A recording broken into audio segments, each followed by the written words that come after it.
তো বন্ধুরা, আমি কিন্তু পাড়ার থেকে টোটোতে করে উঠে গেছি এবং আমি কিন্তু কাজীপাড়ার থেকে র্যাপিডো বুকিং করে নিয়েছি। র্যাপিডো করে চলে যাচ্ছি সুলতাদের বাড়িতে। সেই সময়টা অটোতে খুব সমস্যা চলছিল, সেইভাবে চলছিল না। দেখুন অটোগুলো দাঁড়িয়েই আছে। তো সেই কারণে আমাকে কিন্তু র্যাপিডো বুকিং করতেই হলো। সুলতাদের বাড়িতে মানে পৌঁছে গেলাম। আসুন টফি কী করছে দেখুন কাণ্ডগুলো। বুড়ি কই কই আমার পাগলি বুড়ি, আমার পাগলি বুড়ি কই, কোনটা আমার পাগলি বুড়ি? বুড়ি নাকি? হ্যাঁ হ্যাঁ, আচ্ছা আচ্ছা আচ্ছা আচ্ছা মা ওইটা বলছে না তোমাকে, তুমি ধরে বলছে না, তাহলে বলছে একটা হেডফোন কিনছি, এটাও খাবো এবার। আমার পাগলি বুড়ি পাগলি বুড়ি পাগলি, হ্যাঁ হ্যাঁ হ্যাঁ, ও খুশি হয়ে গেছে মা। এই নিয়ে নাও তো লাসির প্যাকেট, নিয়ে নাও কিন্তু। না না মাম্মা, এনে ঠিক আছে ঠিক আছে। খাচ্ছে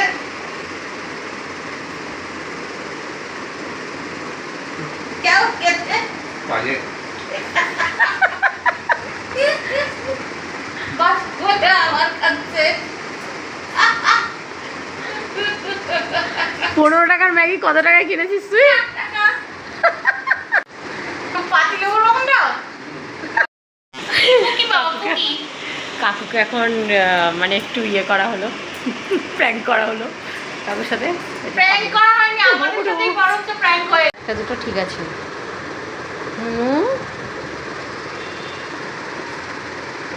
নাচতে বুঝতে পারিনি আবার শোনা মা।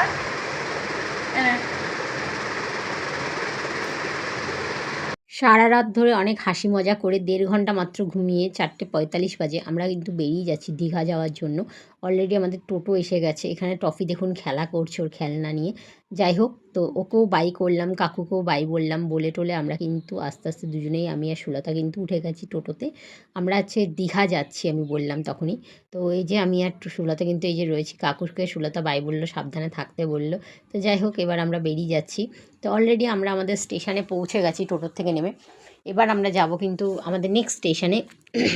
এবং নেক্সট স্টেশনে কিন্তু যাওয়ার আগে ট্রেনের মধ্যে ছবি তুলে মজা করে, ফাঁকা ট্রেনের মধ্যে বদমাইশি করতে করতে আমি কিন্তু প্রায় মানে আমরা দুজনেই পৌঁছে গেলাম নেক্সট স্টেশনে। তো নেক্সট স্টেশনে নামবো। নেমে দেখুন এই যে স্টেশনে চলে এসেছি। এবার এখান থেকে আমরা এক্সিট করছি, কেন এক্সিট না করলে তো হবে না, আমাদের তো ফেল হয়ে যাবে বাস। তো চলুন, এই যে অপেক্ষার শেষ, চলে এসছে আমাদের বাস। তো এখান থেকে আমরা দীঘার বাসে উঠে গেছি। এসি বাস ছিল আমাদের, সুলতায় টিকিট কেটে দিয়েছিল, ব্যবস্থা করে দিয়েছিল। তো আমরা কিন্তু এখানে নিয়ে নিয়েছি ডিম টোস্ট, ডিম পাউরুটি টোস্ট নিয়ে খেতে খেতে মানে কোলাঘাট থেকে আমরা কিন্তু এবার বেরিয়ে যাচ্ছি। কিন্তু বাসে সব ভালো ছিল, বাসের অ্যাম্বিয়েন্সটা খুব খারাপ ছিল, কারণ কিছু মানুষ এত ডিস্টার্ব করছিল সে বলার মতন না। ঘুমটা তো হলোই না, উল্টো আমাদের প্রচণ্ড বিচ্ছিরি ব্যাপার হলো। অলরেডি দীঘায় নেমে গেছি, আমরা টোটোতে উঠে গেছি। আমরা আমাদের হোটেল যাব, অন্নপূর্ণা হোটেল নিউ দীঘাতে, ওখানে আমরা স্টে করেছি। এখানে দীঘার জগন্নাথ মন্দির দেখতে দেখতেই কিন্তু আমি বেশ চলে যাচ্ছিলাম। ভালো লাগছিল দীঘার জগন্নাথ মন্দিরটা দেখতে পেলাম, অনেক দিন পরে এসেছি। প্রায় নভেম্বরে এসেছিলাম, আবার গেছি হচ্ছে মার্চে। তো যাই হোক, তো এই যে দীঘার মন্দিরটা দেখে নিন, জগন্নাথ মন্দিরকে জয় জগন্নাথ। তো এবার এই দেখতে দেখতে আমরা কিন্তু পৌঁছে যাব আমাদের গন্তব্যস্থলে, তো অন্নপূর্ণা হোটেলে।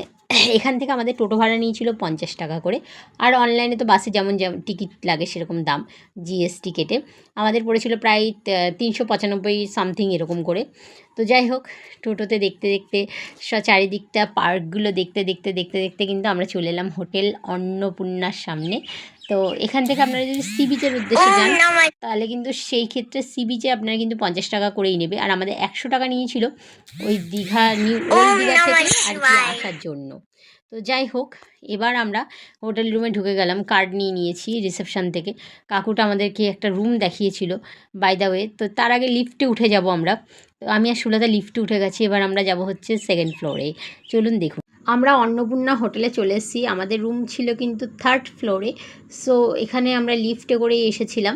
যাই হোক, আমাদের রুমটা ছিল প্রথমে দরজা মানে কি ঢুকেই বাঁ দিকের। তো লোকটা আমাদেরকে রুম দেখাতে নিয়ে যাবে, আপনারাই দেখুন রুমটা কেমন ছিল। তো এই রুমটার মধ্যে ঢুকলাম, অন্ধকার ছিল। যাই হোক, তো এই যে রুমটা ছিল ভালো ছিল, রুমগুলো খারাপ ছিল না। তো লোকটা আমাদেরকে বলল যে এই দেখুন রুমের অবস্থা, লাইটটা ধপধপ ধপধপ করছে। তারপর আমাদের রুম চেঞ্জ করে দেওয়া হলো। আমরা ফ্রেশ হয়ে নিয়ে কিন্তু বেরিয়ে যাচ্ছি নায়েক আলীবাড়ি মন্দির যাওয়ার জন্য। তো নায়কালীবাড়ি মন্দির হচ্ছে একদম ওল্ড দীঘার থেকে যেতে হয় শঙ্করপুরের দিকে যেতে। ওখানে যেতে গেলে ভাড়া নিয়েছিল কিন্তু 410 টাকা। 10 টাকা হচ্ছে আমাদের পার্কিং চার্জেস, আর হচ্ছে আপনার 400 টাকা কিন্তু নেওয়া হয়েছিল টোটো ভাড়া। জাহাজবাড়ি দেখতে দেখতে আমরা চলে যাচ্ছিলাম। জাহাজবাড়ি কিন্তু নিউ দীঘাতে, আর এই সাইডে রয়েছে কিন্তু জঙ্গল, বেশ ভালোই লাগছিলো। পাহাড় মানে কি সমুদ্র জঙ্গল তো ভীষণই ভালো লাগে আমার। তো এই হলো ওল্ড দীঘা। এখান থেকে আমি নভেম্বর মাসেই থেকে গেছি। ওল্ড দীঘা জায়গাটা আমার ভীষণই ভালো লাগে। তো কস্টলিও কম নিউ দীঘার থেকে। নিউ দীঘাতে যথেষ্ট কস্টলি বেশি, আর ওল্ড দীঘার কস্টলিটা অনেকটাই কম। তো সমস্ত কিছু দেখতে দেখতে বেশ উঁচু নিচু জায়গা, এটা ওটা সেটা দেখতে দেখতে কিন্তু আমরা চলে যাচ্ছি ওপরের দিকে। এটাকে রাউন্ড ঘুরবে। তো যাই হোক, দেখুন পাহাড় যেমন রাস্তায় ওঠে সেরকম আমরা উঁচুর দিকে উঠছিলাম শঙ্করপুরের দিকে যাওয়ার জন্য। তো এই যে এখান থেকে কিন্তু নায়াবাড়ি কালীবাড়ি আমরা যাব। এখানের যে ভিউজটা এটাও কিন্তু খুব সুন্দর। এগুলো কিন্তু সব মোহনা, আর বসার সিটও রয়েছে এখানে। আপনারা চাইলে বিকালে এসে আড্ডাও মারতে পারবেন। খুবই ভালো লাগবে। এটা কিন্তু মোহনা, দেখতেই পাচ্ছেন সমুদ্র এসে নদী মোহনা যেটাকে বলে, সেই মোহনাতেই এটা এখানে স্টে করেছে। দেখুন কত সুন্দর লাগছে। টোটোতে যেতে যেতে যেটুকু আমি ভিউস নিতে পেরেছি আমি নিয়েছি, চেষ্টা করেছি। প্রচণ্ড জার্কিংও হচ্ছিল টোটোতে, আপনারা আমার হাত কাঁপছে ক্যামেরাতে বুঝতেই পাচ্ছেন। তো এই দেখুন, এই যে চলতে চলতে যেটুকু করা যায়। মোহনাটা দারুণ লাগছিল, আশেপাশে দোকানপাট ঘর, মানে যদি পারতাম যদি থাইকা যাতে এই সাগরের কোলে, মানে এই সমুদ্রের পাড়ে যদি আমি থেকে যেতে পারতাম, মানে সত্যি আমি খুব খুশি হতাম। মানে আমি নিজেকে খুব লাকি মনে করতাম, মানে আমার থেকে লাকি বোধহয় আর কেউ হয় না, এটাই আমি ভাবতাম নিজেকে। তো যাই হোক, এক কোনায় দেখলাম একটা ঘরও আছে, তো ওই পাড়টাও দেখছিলাম। দেখতে দেখতে দেখতে দেখতে কিন্তু আমরা প্রায় নায়াকালীবাড়ির দিকেই চলে এসেছি, অনেকটাই এসে গেছি। আশেপাশে জংলি ফুল থেকে শুরু করে সব কিছু ছিল। আমি কিন্তু ওখান থেকে অনেকগুলো জংলি ফুলও তুলেছিলাম। আর আমি ছোটোর থেকে যেহেতু এই খালি পায়ে হাঁটা, দৌড়ানো, জঙ্গল এইসব নিয়ে যেহেতু থাকতাম, তো আমার সেই ব্যাপারটা কিন্তু আমার মধ্যে রয়েই গেছে। এখান থেকে কিন্তু আমি এখনও অবধি এক বিন্দু চেঞ্জ হইনি। এই যে নায়াকালীবাড়ির মন্দির কিন্তু আমাদের ঢুকে গেছে শঙ্করপুর, এখান থেকে খুব বেশি দূরত্ব নয়। তো আমি দেখাতে পারলাম না। এখানে দেখুন মাঠ রয়েছে এখানে। তো এই যে দেখুন, এটাও কিন্তু একটা কোনো রকম ভেরি বা সামথিং কিছু একটা হবে, এগুলোও কেটে নেওয়া হচ্ছে। তো এই যে নায়াকালীবাড়ির রাস্তাটা আমি ঢুকে গেছি বাঁ দিক থেকে। এই দেখুন নায়াকালীবাড়ি মন্দির। তো এবার ওই যে দেখা যাচ্ছে ওটা কিন্তু নায়াকালীবাড়ি মায়ের মন্দির। তো এখানে কিন্তু মানে একটা জিনিস আমার গভর্নমেন্টের কাছে আমি একটা জিনিসই বলবো কি, প্লিজ এই যে রাস্তায় ধরে ধরে যারা চাঁদা তোলে না, ওদেরকে একটু আপনারা সেই ব্যাপারটা দেখুন, যেন যারা পুজো করতে পারবেন না করবেন না, বাট পাবলিককে দেখে যারা ট্যুরিস্ট যাচ্ছে তাদের থেকে 10 টাকা 10 টাকা 20 টাকা করে এগুলো নেওয়াটা তো উচিত না। না, প্রত্যেকটা টোটো ধরা হচ্ছে, টাকা নেওয়া হচ্ছে বারবার করে, এগুলো আমার খুব অবজেকশন। এটা একটু আপনারা, আমি গভর্নমেন্টের কাছে অনুরোধ করবো, এটা একটু আপনারা দেখুন, প্লিজ দেখুন। কারণ আমরা ট্যুরিস্টরা ওখানে ঘুরতে যাই, 10 টাকা 10 টাকা করে ওখানে আমরা কেনই বা দেবো বলুন তো। এই হলো নায়াকালীবাড়ি মায়ের মন্দির। এটা হচ্ছে আমার 1 নম্বর পয়েন্ট গেল। তো আপনারা এটা একটু লক্ষ্য রাখুন, গভর্নমেন্টের কাছে আমার এটাই অনুরোধ। এখানে অনেকে বেঁধেছেন ধাগা, বা ভোলে বাবা বসে আছেন গাছের তলায়, মনে হচ্ছে ভোলে বাবা এখানে রাজ করছেন। তো এই যে মায়ের মন্দিরটা আমি অবশ্যই যাব, তার আগে আমাকে কিন্তু পুকুর ঘাটে নামতে হবে, নেমে হাত মুখ ধুয়ে নিতে হবে এবং মাথায় জল ছেটাতে হবে, যেটা সবাই করছিল আমি দেখে দেখে কিন্তু তাই করছিলাম। এই দেখুন শ্রী শ্রী নায়াকালীবাড়ি মায়ের মন্দির। তো আমি এর ভেতরটা ঢুকেছিলাম। আসুন, মায়ের মুখতে তো অবশ্যই দর্শন করবেন, জাগ্রত মা ইনি। এখানে কত ভিড় লেগে রয়েছে। ইনি হলেন মা নায়াকালীবাড়ি মা। তো মাকে দর্শন করলাম, ভীষণই ভালো লাগলো, মনটা শান্তি লাগছিল। তো সব কিছু করে আমি কিন্তু আস্তে আস্তে বেরিয়ে যাচ্ছিলাম, যেহেতু আমার টোটোটা দাঁড়িয়ে আছে দূরে। একটু ফটো সেশন করবো না, সে কি কখনো হয়, ফটো তুলবো না, ফটো তুলে কিন্তু আমি এগিয়ে যাচ্ছিলাম। তো এইভাবে আমরা কিন্তু আস্তে আস্তে আস্তে আস্তে টোটো ধরে আমরা বেরিয়ে যাচ্ছিলাম। এই দেখুন আমাদের গন্তব্যস্থলে। হ্যাঁ, রাস্তার মাঝখানে আমি কাকুকে কিন্তু একবার দাঁড় করাতে বলেছিলাম, কারণ কি আমি ওখান থেকে কিন্তু জংলি ফুলগুলো তুলেছিলাম। আমি সেই ভিডিওটা আপনাদের সঙ্গে নিশ্চয়ই শেয়ার করব, এবং অবশ্যই শেয়ার করব। এই কোরাটোর আমরা কিন্তু নিউ দীঘা বিচের কাছে চলে এসেছিলাম। সুলতা বললো যে আমি চলো মমিতাদি আমরা ডাব খাবো। আমি বললাম না রে, ডাব খাবো না, ফালতু ডাব খেতে এখন ইচ্ছাই করছিল না। তো 50 টাকা খরচাও করতে হবে না, ডাবও খেতে ইচ্ছা করছিল না। তো ও সেই সময়টা আমরা গেছি যখন লাঞ্চের টাইম অলরেডি হয়ে গেছে। এখানে ডাবওয়ালারা বসে আছেন। ডাবগুলো সত্যিই ভালো ছিল, নারকেলের শাঁসগুলো বেশ মোটা মোটা ছিল, আমার তো ভালোই লেগেছে ওভারঅলে। পরের দিন আমি খেয়েছিলাম, সেই ভিডিওটা আমি আপনাদের সঙ্গে শেয়ার করব, নিশ্চয়ই শেয়ার করব। তো এই যে দেখুন কত খেলনা। তো অনেক দিন পরে দীঘা বিচটা দেখছি, নিউ দীঘা বিচটা। আমি এসেছি অনেক দিন আগে 2017 সালে, না হ্যাঁ 17 সালে এসেছিলাম, এবং এই এলাম, দেখলাম কতটা জল এগিয়ে এসছে সেটাই দেখছিলাম। সুলতা আমাকে নামতে দেয়নি জলের মধ্যে। তো যাই হোক, এই যে ওরা নামছিল, স্নান করছিল, দেখতে আমার ভীষণই ভালো লাগছিলো দূর থেকে। কি করব, মন খারাপ করে যাচ্ছিলাম। এই সময় একটা লোক এসে খাবারের দোকানটা নিয়ে গেল, সেখানে সানরাইজ এই হোটেল অ্যান্ড রেস্টুরেন্ট। কখনও এই হোটেল অ্যান্ড রেস্টুরেন্টটা যাবেন না, রিজনেবল প্রাইস থাকলেও এদের বিরিয়ানিটা একদম চাল চাল বিরিয়ানি, খুব খারাপ খেতে। এই লোকটাই কিন্তু লোককে স্ক্যাম করে। তো এই হোটেলটা একদম ঢুকবেন না। এখানে দেখুন দামগুলো রিজনেবল থাকলেও কিন্তু এদের ড্রিঙ্কসগুলো ঠিকঠাক ছিল, ড্রিঙ্কসগুলো যেহেতু কোম্পানি থেকে আসে। বিরিয়ানিটা এত জঘন্য, এত জঘন্য, এত জঘন্য, কি বলবো। দেখে নিন দামগুলো ঠিকঠাক থাকলে আপনারা, আমি বলবো বাইরে থেকে 20 টাকা একটু বেশি দিয়ে খরচা করে খান, কোনো অসুবিধা নেই। আর এই দেখুন বিরিয়ানি দেখুন, এটা 130 টাকার বিরিয়ানি, রায়তা দিয়েছে পুরো অখাদ্য, মানে দুধও, পাতলা দুধও খেতে ভালো ওর থেকে। সুলতা এখানে সার্ভ করছিল। প্রথমে আমি বুঝতে পারিনি যে দীঘায় গিয়ে আমি বিরিয়ানিটা কিনে আমরা এত ঠকে যাব। তো মুখে দিয়ে বলল একদম জঘন্য, ভালো না খেতে। আমি একটু মুখে দিয়ে দিলাম, আমি দেখছিলাম খেয়ে যে কেমন আছে। একদম চাল চাল বিরিয়ানি, বিচ্ছিরি, মানে খাওয়ার মতো জঘন্য অবস্থা ছিল। আমি ওকে বলেছিলাম যে খাবো না, তখন বলছিল মৌমিতাদি কেমন লাগে, সস্তার মাল খেতে। আমি বললাম বোকাস পুরো। আপনাদেরকে আমি বলেছিলাম না যে নয়া কালীবাড়ি থেকে আসার সময় এই কাকুটাকে দিয়ে কিন্তু আমি টোটো দাঁড় করিয়ে কিন্তু আমি এখান থেকে ফুলগুলো ছিঁড়েছি এইভাবে। এইগুলো জংলি ফুল, আর জংলি ফুলগুলো মাথায় পড়লে কিন্তু দারুণ লাগে। আর কাকুটাও কিন্তু আমাদের জন্য অনেকগুলো ফুল নিয়ে এসেছে, আমার জন্য, সুলতার জন্য, এবং আরও আছে ফুল। সুলতা বারবার বলছে মৌমিতাদি সব ঠিক আছে, দেখুন নিচে যেন গড়িয়ে যেও না। গড়িয়ে যাওয়ার আমার কিন্তু ভয় লাগছিল না, কারণ আমি খুব ফ্লেক্সিবল ড্রেসে ছিলাম, আর ফ্লেক্সিবলভাবে আমি ওঠানামা করতে পারছিলাম। আমার বেশ ভালোই লাগছিলো, খুব মজাই লাগছিলো। এই দেখুন ফুলগুলো এত ভালো লাগছে, সব একসঙ্গে ফুলগুলো নিয়েছি। এগুলো নেওয়ার জন্যই কিন্তু আমি নামছিলাম। তারপর কিন্তু ফুলগুলো থেকে কিন্তু হাত চুলকাচ্ছিল আমার, মানে জানি না কেন এরকম হচ্ছিল, গরমের জন্য কিনা। এই যে ফুলগুলো কেমন লাগছে অবশ্যই জানাবেন। অনেক রাগ অভিমান সব কিছু সেরে আমি আর সুলতা কিন্তু রাগ করে, মানে খেতেই পারিনি ঠিকভাবে। এই করতে করতে চলে এলাম নিউ দীঘা থেকে হোটেল রুমে, একটু রেস্ট করে আমরা কিন্তু আবার বেরিয়ে যাচ্ছি এখন রাধা গোবিন্দের মন্দিরে যাওয়ার উদ্দেশ্যে। টোটোওয়ালাকে অলরেডি বলাই ছিল, টোটোওয়ালা এখানে চলে এসছে, দাদাটা খুবই ভালো দাদা। এবার ওনার নাম্বার চাইলে আমি শেয়ার করে দেবো। এখান থেকে আমরা আস্তে আস্তে নিউ দীঘার উদ্দেশ্যে চলে এলাম, রাধা গোবিন্দের মন্দিরে ঢুকে যাব। এটা খুব সুন্দর একটা জাগ্রত মন্দির, এটা নিউ দীঘাতে রয়েছে। রাধা গোবিন্দের মন্দিরে আসতে আমার কিন্তু 210 টাকা পড়েছিল ভাড়া। তো যাই হোক, এখান থেকে রাধা গোবিন্দ দর্শন করে আমরা কিন্তু ঢুকে গেলাম মন্দিরে। যেহেতু ফোন ফটো এইসব অ্যালাউ নেই, তো সেই কারণে আমি এগুলো করতে পারলাম না। এটা হচ্ছে মেইন মন্দিরটা। তো এখান থেকে আমি মেইন মন্দিরে যেটুকু চুরি করে ভিডিও করলাম, তারপরে টিপ পরে নিলাম। তারপর আমি আর সুলতা কিন্তু বেরিয়ে যাচ্ছি এবার হোটেলে যাওয়ার জন্য, কারণ হোটেলে না গেলে তো হবে না, আমাদের ড্রেস চেঞ্জ করে আমরা আবার বেরোবো। খুব সুন্দর একটা অ্যাম্বিয়েন্স, খুব সুন্দর একটা ভিউ, ভীষণই ভালো লাগলো জায়গাটা, ভীষণই ভালো, ভীষণই ভালো। তো এই দেখতে দেখতেই ভিউজ দেখতে দেখতে আমরা চলে যাচ্ছি কিন্তু হোটেলের উদ্দেশ্যে। তো এখান থেকে দেখছিলাম, এটার থেকে যাই হচ্ছে ঢেউসাগর যাওয়ার রাস্তা। এটা আমরা ঢেউসাগর এবছর কিন্তু যাইনি, ঢেউসাগরে আমার যাওয়া হয়নি। এটা হচ্ছে সায়েন্স সিটি, যেটা হচ্ছে আপনাদের ওই দীঘাতেই রয়েছে, নিউ দীঘাতেই, দীঘার বিজ্ঞান কেন্দ্র। এখানেও আমার যাওয়া হয়নি, তো একসময় যাব এখানে, কোনো এক সময় যদি পারি। তো যাই হোক, এখানে আমি কিন্তু এই দোকানটায় চলে এসেছি। এই দোকানদারের কিন্তু এই যে হোটেলটা রয়েছে, এই হোটেলটার কিন্তু ভাড়াটা একদমই কম। এসি রুম এদের 1100-1200 টাকা, আর যদি আপনারা সিজনেই আসছেন তাহলে 1100-1200 টাকা। আর আমাদের হোটেলটার ভাড়া হচ্ছে 1300 টাকা সিজনে। তো এই দেখুন চলে যাচ্ছি আমরা হোটেল রুমের উদ্দেশ্যে। তো যাই হোক, এবার আস্তে আস্তে এগিয়ে যাব, আমরা ভেতরে ঢুকবো। তার মধ্যে বৃষ্টিটা খুব পড়ছে, ক্যামেরা অন করে রেখেছি আমি, জাস্ট আপনারা দেখতে পাচ্ছেন সুলতাও দৌড়াচ্ছে, আমিও দৌড়াচ্ছি, কারণ এতটাই বৃষ্টি পড়ছিল। বৃষ্টি অলরেডি শুরু হয়ে গেছিলো, তো বৃষ্টি পড়ছে, কিছু করার নেই। হোটেল রুমে আমরা ঢুকে গেলাম, ঢুকে গিয়ে এবার কিন্তু আমরা কিন্তু ওদেরকে বলে দিলাম আমরা কী খাবো না খাবো, সেটা বলে দিলাম ওদেরকে। তো বলে দিয়ে আমরা কিন্তু রুমে চলে এসেছি। আমাদের রুমটা আপনাদেরকে দেখাচ্ছি, 206 নম্বর রুম, সুলতা দিক থেকে আসছে। তো এই যে দেখুন কী কী লেখা আছে, আপনারা একটু স্কিপ করে পড়ে নেবেন।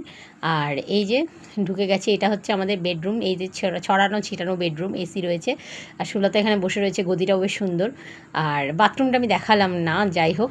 তো এই দেখুন, এই হচ্ছে আমি, তো এটা হচ্ছে ড্রেসিং টেবিলটা রয়েছে, এখানে সুলতা বসে বসে কাজ করছিল নিজের। তো একটু জামা ফামা উঠছিল, কিছু মনে করবেন না। যাই হোক, এই হলো হোটেল মুস্কান, যেটা গেস্ট হাউস। এখানে আমাদের চা আর বিস্কিট চলে এলো। আমি লিকার চা, সুলতা দুধ চা খাবে বলেছিল।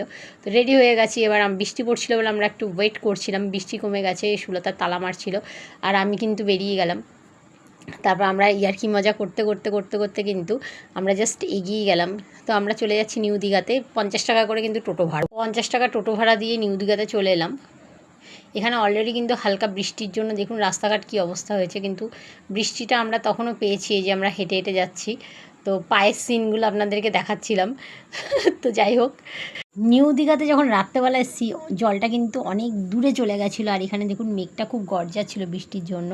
আমাদেরকে সুলতা বললো মমিতাদি থাকতে পারে, চলো এগিয়ে যাই বলে আমরা কিন্তু চলে এসেছিলাম। এই যে দেখুন এই জায়গাটায়, যেটা হচ্ছে আমরা মার্কেটে ঢুকবো, সেই কারণে খুব সুন্দর হাওয়া দিচ্ছিল, ঠান্ডা ঠান্ডা বাতাস, বেশ মজাই লাগছিল সমুদ্রের হাওয়াটা, জাস্ট অসাম ছিল। তারপর আমরা মার্কেটে চলে এসেছি। মার্কেটে এসে আমি বললাম খিদে পেয়েছে, আমি এগো ফুচকা খাবো। চা বিস্কিট খেয়ে আমার কিন্তু একদম মন ভরেনি। তো যাই হোক, চারিদিকে এদিক থেকে আমরা যাচ্ছিলাম, মার্কেটে ঢুকছিলাম। তো নিউ দীঘার মার্কেটে এবার ঘুরেছি। হাঁটতে হাঁটতে ভেবেছিলাম ওল্ড দীঘা যাবো, সেটা আর আমাদের যাওয়া হলো না। তো যাই হোক, এখান থেকে আমাদের তো শপিং তো করতেই হবে, যেহেতু পরের দিন আমাদের একদিনের ট্যুর ছিল, পরের দিন আমরা বাড়ি চলে আসবো। সেই কারণে সুলতা এখান থেকে মার্কেটিং করছিল নিজের জন্য, টফির জন্য। আমিও কিনেছি টফির জন্য, চকলেটের জন্য, বকুল পিসির জন্য, মায়ের জন্য, সুলতার জন্য, নিজের জন্য। তো এখান থেকে আমরা টফির জন্য বল প্রথমে নিয়ে নিলাম। সুলতা কয়েকটা জিনিস দেখলো, সেগুলো নিয়ে নিল। আর এখান থেকে আমরা দরদাম করছিলাম। সুলতা কিন্তু এইটা আমাকে গিফট করেছে, এই যে ব্রেসলেটটা। আর এটা আমি রানীর জন্য নিয়েছি, একটা হার সমেত কানের দুল। এখানে ফুচকা খেতে চলে এসেছিলাম। ফুচকাটা অ্যাভারেজ ছিল, খুব খারাপ বলবো না, খুব ভালো বলবো না। তো ঠিক আছে, খেয়ে দেখি কেমন হয়েছে। তো এই দেখুন অ্যাভারেজ, মোটামুটি, খুব খারাপ না, খুব ভালো না। কিন্তু টকটা ছিল না, আমার মনটা একদম খারাপ হয়ে গেছিলো। টকটা না হলে তো খেতে ভালো লাগে না। তারপর আমরা এখানে চলে এসেছিলাম মাছ ভাজার দোকানে। এখান থেকে আমরা গ্রিল চিকেন নিয়েছিলাম, মালাই গ্রিল চিকেন, যেটার দাম পড়েছিল 120 টাকা করে। সেটা নেওয়া হয়ে গেছে। আমি সুলতাকে বললাম তুই এখানে থাক, আমি এখান থেকে একটু ঘুরে আসি। বললো না মমিতা দি, আমিও যাবো। তারপর এখানে আমি ঝালমুড়ি খেতে চলে এসেছিলাম, কারণ আমার খুব টকের ক্রেভিং হচ্ছিলো। তো সেই কারণে এখান থেকে চলে এসেছিলাম ওখানকার মিয়া মোড়ে। তো মিয়া মোড় থেকে আমরা এখান থেকে আমি এই কেকটা খেয়েছিলাম, সুলতা নিয়েছিল চিকেন প্যাটিস অ্যান্ড আর একটা কেক নিয়েছিল। তারপর এই যে দেখুন এই খাবার দাবার, চাউমিন অর্ডার করা হয়েছিল। সব কিছু নিয়ে আমাদের জিনিসপত্র আর কি আমরা বসে পড়েছিলাম। তো যাই হোক, তারপরে এবার কিন্তু আমাদের যেতে হবে মোহনা। পরের দিন সকালবেলা উঠে আমরা কিন্তু মোহনার উদ্দেশ্যে বেরিয়ে গেছিলাম। আমরা চলে এসেছিলাম হচ্ছে লিফটে। এই যে লিফটে করে চলে যাচ্ছি। এখন আমরা টোটো নিয়ে নিয়েছিলাম। মোহনা যেতে আমাদের ভাড়া পড়েছিল 310 টাকা করে। আমি গভর্নমেন্টের কাছে আরেকবার অনুরোধ করছি, প্লিজ এই যে রাস্তায় যারা চাঁদা তোলে ওদেরকে বারণ করুন চাঁদা তোলার জন্য, কারণ বারবার 10 টাকা করে হয়তো আপনারা ভাববেন হয়তো যেতে আসতে 10 টাকা কী এমন, কিন্তু আমাদের যারা আমরা মধ্যবিত্ত ফ্যামিলি থেকে বিলং করি, তো তাদের জন্য কিন্তু 10 টাকাটা আমাদের কাছে অনেক বেশি। তারা যদি ঠাকুরের পুজো না করতে পারে, করবে না, কিন্তু কেন আমাদের থেকে কেন এটা নেওয়া হবে, এটা আমি জাস্ট মেনে নিতে পারছি না। তো যাই হোক, এখানে মোহনাতে আমরা সেই করতে করতে নেমে এলাম। 10 টাকা ভাড়া দিলাম, 10 টাকা আমাদের এখানে দিতে হলো। এখানে মোহনা আসা মানে শুটকি মাছ, শুটকি মাছগুলো কিন্তু বেশ ভালোই ছিল। শুটকি মাছ দেখতে দেখতে আমরা কিন্তু চলে গেছিলাম সমুদ্রের পাড়ে। সমুদ্রের ধারের দিকে গিয়ে কিন্তু আমরা অনেকগুলো ফটো রিলস এসব করেছিলাম। এই দেখুন মোহনাটা কত সুন্দর লাগছে। তখন কিন্তু অলরেডি রোদ উঠে গেছে, ভাগ্যিস বৃষ্টি পড়েছিল বলে আগের দিন তাও আমাদের একটু রেহাই। তার মধ্যে আমাদের কিন্তু বাসের টাইম ছিল, সেই কারণে আমরা কিন্তু চলে যাচ্ছিলাম। এই যে শুটকি মাছ দেখতে দেখতে, খেলনা দেখতে দেখতে, এখান থেকে সুলতাও চকলেটের জন্য মার্কেটিং করেছে, কাকুর জন্য মার্কেটিং করেছে, আমরা নিজেরা নিজেদের জন্য মার্কেটিং করেছি। কী কিনেছি, কী করেছি সব আপনাদের সঙ্গে শেয়ার করব সমস্তটাই। তো এই দেখুন কত সুন্দর লাগছে সমুদ্রটাকে, মানে খুব শান্ত লাগছে। তো এই করতে করতে আমরা কিন্তু এখানে চলে এসেছিলাম, অনেক দোকানপাট দেখছিলাম। এখানে ডাবের দোকানে দেখছিলাম। তো ডাবের দোকানে গিয়ে আমরা ডাব খেলাম না, খাইনি বলতে পারেন। তো এই যে সমুদ্রটা কত সুন্দর লাগছে দেখুন। আর এখানে ঘোড়াও ছিল, ঘোড়ার পিঠে উঠিনি আমি। তো আমি সুলতাকে বললাম তুই এক কাজ কর, তুই ধর, আমি নামছি, লাফ দিয়ে নামবো। ও বলছে না মমিতাদি লাফ দেবে না তুমি। আমি লাফ দেবই। আমি যাই হোক ওর কথা না শুনে কিন্তু আমি নিচে নেমেছিলাম লাফ দিয়েই, কারণ আমি একটু উচ্চিংড়ি টাইপের বলতেই পারেন। আর যদি কমফোর্টেবল ড্রেসে থাকি তো তাহলে কোনো কথাই নেই, একদম উচ্চিংড়ি, মানে আমি খুব উচ্চিংড়ি। তো এখান থেকে নামতে বললাম, ও বললো নামবো না। মোহনার ওই সোজা রাস্তাটাই আমাকে যেতে দিল না, বললো না এই সময়টা যেও না, তোমার একটু সমস্যা আছে। এখানে বসে কিন্তু আমরা অনেকগুলো ফটো তুলেছিলাম।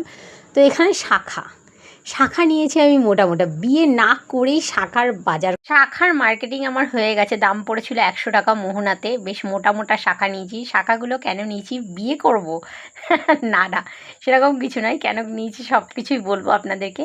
তার আগে এই যে মোহনাতে আমাদের সব শপিং করা হওয়ার পরে আমরা শুটকি মাছ কিনে মোহনা থেকে টোটো ধরে চলে এসেছি। রাস্তায় দেখুন কত সুন্দর সুন্দর মানে জাস্ট ক্যাকটাস গাছ, এটা ওটা দেখতে দেখতে কিন্তু আমরা যাচ্ছিলাম। আমার তো ভিউজটা অসম্ভব ভালো লাগছিল, অসম্ভব মানে অসম্ভব, কিছু বলার মতো ভাষা নেই। চারপাশটা জাস্ট দেখুন, এত সুন্দর লাগছিল পরিবেশটা, মনে হচ্ছিলো যেন এখানেই থেকে যাই, মানে এখানেই জাস্ট বাড়ি নেই তাই জন্য। রাস্তায় দেখুন কী সুন্দর ক্যাকটাসের গাছ রয়েছে, সেগুলোরও কিন্তু আমি যতটা পেরেছি ক্যামেরা বন্দি করার চেষ্টা করেছি। এই যে মোহনাতে রয়েছি আমরা এখন, তো এই দেখুন সুলতার আমি কিন্তু সিঁড়ি মানে লিফটের জন্য উঠে ওয়েট করছিলাম। আমরা অলরেডি টোটোতে উঠে পড়েছি, আমরা চলে যাচ্ছি কিন্তু আজকে বাড়িতে, হোটেল ছেড়ে দিয়েছিলাম। তো এই যে নিউ দীঘাতে আমরা একবার এসেছিলাম বিচের এখানে সময় কাটিয়ে একেবারে বেরোবো বলে। এই যে সুলতা রয়েছে এখানে বিচের ধারে, দেখছিলাম যে অনেক লোকজন রয়েছে, আমি বললাম চল না নিয়ে চল না, বললো না আর বিচে যেতে তো হবে না। তো বিচের থেকে না গিয়ে আমরা এখানে ডাব খেতে চলে এসেছিলাম। পার ডাব পিছু পড়েছিল আমাদের 60 টাকা করে। ডাবটা খেতে ভালো ছিল, এবার এর শাঁসটাও খেতে কেমন সেটা আমি আপনাদের সঙ্গে শেয়ার করবো। এই দেখুন কতটা করে শাঁস দিয়েছে। আমি সুলতাকে জিজ্ঞাসা করলাম যে কেমন দিয়েছে শাঁসটা, ও বললো কি ভালোই দিয়েছে, মোটা মোটা নারকেল হয়ে গেছিলো, খেতে কিন্তু ওভারঅলে ভালোই ছিল। ও বললো ঠিক আছে ভালোই লাগছে, অবশ্যই ন্যাচারাল জিনিস তো সবারই ভালো লাগে, আমাকেও দিয়ে দিয়েছে। এই দেখুন কতটা শাঁস হয়েছে, 60 টাকা পুরো উসুল। এই দেখুন আমিও খাচ্ছি, খেতে জাস্ট অসাম ছিল, মানে সমুদ্রের পাড়ে ডাব তো দারুণ ছিল খেতে, অসম্ভব ভালো ছিল। তো এখান থেকে আমি পলা নিয়ে নিয়েছি মোটা মোটা, এটা নিয়েছিল 70 টাকা দাম। তো যাই হোক এখান থেকে আমরা ম্যাগি আর ডিম টোস্ট নিয়ে নিয়েছিলাম, সুলতা ম্যাগি খাইনি, অর্ধেক আমাকে দিয়ে দিয়েছে। তো এখান থেকে আমরা বাসে উঠে গেছিলাম মণিকাঞ্চনে। তো এখান থেকে আমরা এবার বাড়ির উদ্দেশ্যে রওনা দিলাম। এখানে বেরোবে বলে চিৎকার করছিল, যাই হোক আমি সুলতা আর টফি কিন্তু আর কাকু কিন্তু সবাই মিলে উঠে গেছিলাম, আমরা একটা জায়গায় যাচ্ছিলাম। আর শাঁখা বলাগুলো আমি কিনেছি আমার শুটিং পারপাসে। আর এই যে জিনিসগুলো এগুলো হচ্ছে চকলেট, চকলেটের মার জন্য বকুল পিসির জন্য। এখানে বেরোবে বলে চিৎকার করছিল, যাই হোক আমি সুলতা আর টফি কিন্তু আর কাকু কিন্তু সবাই মিলে উঠে গেছিলাম, আমরা একটা জায়গায় যাচ্ছিলাম। আর শাঁখা বলাগুলো আমি কিনেছি আমার শুটিং পারপাসে। আর এই যে জিনিসগুলো এগুলো হচ্ছে চকলেট, চকলেটের মার জন্য বকুল পিসির জন্য। আসবো কী করে আসবো, তুমি তো আমাকে দরজা বন্ধ করে রেখেছো, দরজা বন্ধ করে রাখলে আমি কী করে যাবো, তুমি খুলতে পারো কি? আসতে দেখি তো মুখটা দেখো, তোমার মুখটা দেখো। এটা এটা কে এনেছে, কার জন্য এনেছে? বেরিয়ে গেছো তুমি, ঘরে চলো ঘরে চলো, বাবা ঘরে চলো, বাবা ঘরে চলো। বল মা এটা পিপি দিয়েছে, এটা এইটা এটা এটা এই প্যাকেটটা নে, এটা মাকে দে, আগে মাকে দে, আগে মাকে দে, আগে মাকে দে, বলো থ্যাংক ইউ। এবার আরেকটা শান্তি আর কিছু নেই। এখানে বড় ত্রিশূল আমি তো আমি চুমা দেবো, আসো আসো আমি দিই। বড় ত্রিশূল খুঁজছিলাম।